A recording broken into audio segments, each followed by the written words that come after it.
Good night. Hi there. My name is Sam, and after a while, I want to continue with my talks with Sam. Okay, maybe this will be better. Sorry, I'm just heading to sleep. But I had a few minds on self-integrity, and I wanted to share that with you because I find it exceptionally important and exceptionally rare. Okay, so what is self-integrity? To me, it is you're consistent with yourself. So first of all, it means that you must dare to declare that you are worthy of living without proving that, and worthy of wanting, which is actually your expression of life. And having some desires, having some wants, having actually existing is like it's all interconnected. So how does this originate? Through like you are not very comfortable being truly yourself when you are growing up, and so the society, the authorities tries to cut this, and when you turn 18, no one really comes to you and tells you that you are adult, and that means that you are free from not being a good boy or good girl anymore, and you can be yourself. Self-integrity is strongly connected to your self-esteem. So if you want to build your self-esteem, this will be very connected together. So I today created a very good barrel on that. So when you found out that Santa Claus doesn't exist anymore, or if you have Dead Moros or whatever you have in your country, if you do not have self-integrity, it means that you wake up on the Christmas day and you keep pretending that Santa Claus exists, despite you know that it doesn't. And vice versa, if you have self-integrity, you actually stop pretending that. So it's actually not really about me or about the society, but it's about yourself, because you wake up with yourself in the morning. And oftentimes I think that like when we do not have self-integrity, this is when we try to run away from ourselves. This is when we want to drink. This is when we want to, I don't know, whatever. Like I also find it like that we want to drink when we lack closeness, or when we don't want to see things in our life, which is exactly this. So like we act against ourselves. So we know the truth, but we keep doing the wrong thing. And we are not consistent with ourselves. We are not consistent with our beliefs, with our values, with what we say, with, whatever we declare, with whatever we stand by. And I find this very common among libertarians. So there are a lot of libertarians, there are a lot of pro-freedom people who keep paying 50% tax, who keep living in tax hells. And they're like, it's not that bad. It's not true. You're waking up and you're frustrated. I know a lot of people speaking how they want to leave for years, but they don't.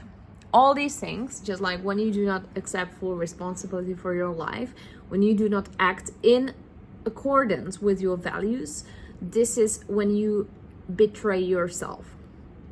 And I know it's very hard to not to do so, to actually stand by your values, to pursue what you believe in your life.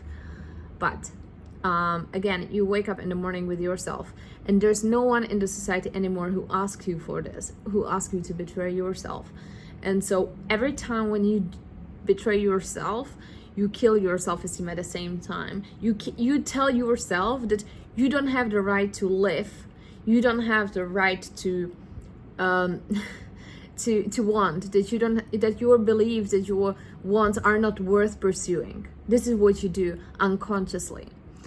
And why I actually speak about it is because it's actually so common. And I see, if you know what I do, like I meet so many people every day, unless I'm unless I lock myself in the Vietnamese mountains, which I sometimes do.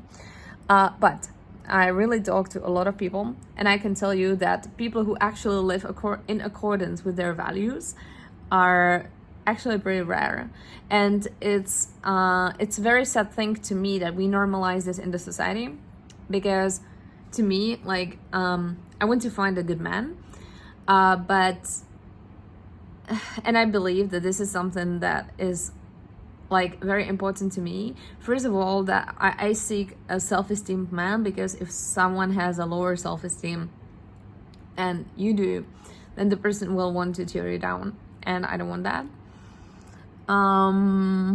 And second, because it's just not attractive to me, like, at all. And then to actually meet someone like that who like acts in accordance with his values, it's so rare. And I'm meeting people who are like 56 years old, and it's very few people are intentional, and very few people are having self-integrity, or some consistency with themselves, and daring to actually pursue their wants, and or daring to want actually in the first place. So a very few people actually like to live. And I would say that I'm meeting very good people, right? I would say I'm going to pretty good events. Yeah, but still it's very rare, which is very sad. And so I would love if there was a society where the norm would be to live in accordance to its values. To me, that would be a great gift, because this is kind of people I want to have around myself. And then, I'm just like 29, right? But I organize events. I'm joining many of them, and I'm meeting a lot of people. And it's very sad. In overall, what we normalize in society as a norm is it should be alarming. It's very infantile society,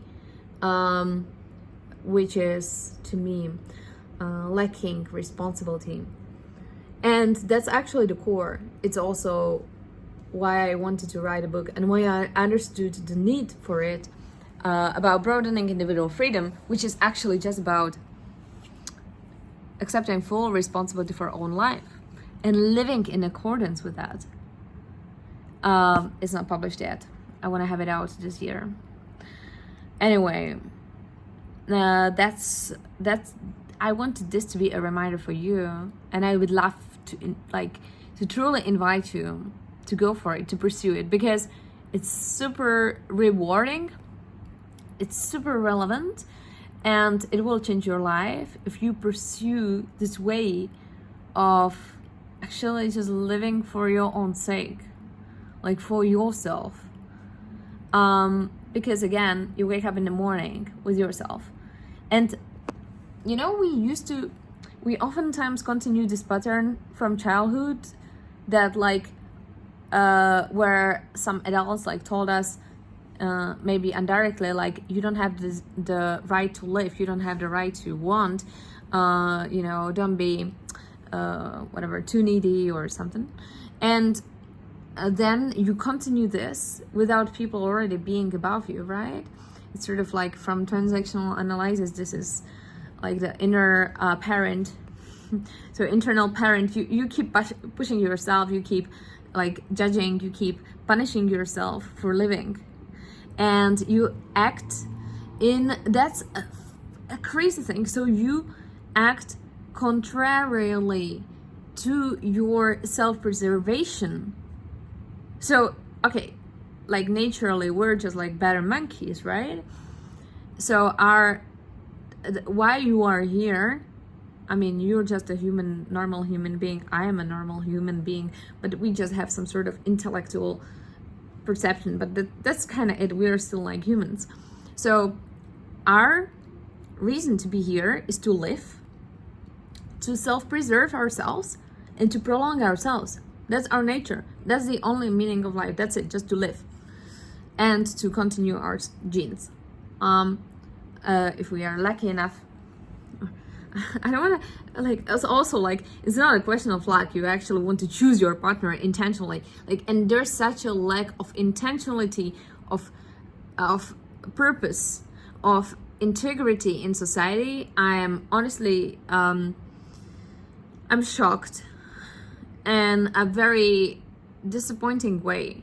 Like, I mean, I was very, very, very, very frustrated in the last few days, and very sad because of this, because I meet a lot of people and I can feel how I just don't, especially like to men, I feel very, very rarely admiration towards men, very rarely, because many of them are just inconsistent with themselves, and to me it's just like such a turn off. So yeah, very, very few guys are actually very good, which is okay, it's normal. I mean, I guess that it's been always like that. But yeah, and then, you know, you get to the point. I just wrote an article about the paradox of progress, paradox of growth, that like, you think that you will have more opportunities when you improve yourself, but the reality is that then the more you value yourself too, the less people you're actually willing to be with, or just, I mean, being around, or just to sort of interact with. And that, yeah, potentially you have more opportunities, but you're not interested into it. And it feels like that the amount of noise that surrounds me and opportunities is really high, but it's actually not very relevant. I mean, there are also like new, very relevant, very good people coming into my life every day, which I feel so grateful for. But at the same time, the scale of just like people is like too high, and it also increases my need for decision making and to filter out these people, which is also very difficult. Yeah. And so yeah, I mean, I wanted just to say that if you are allowing yourself to live and to be yourself,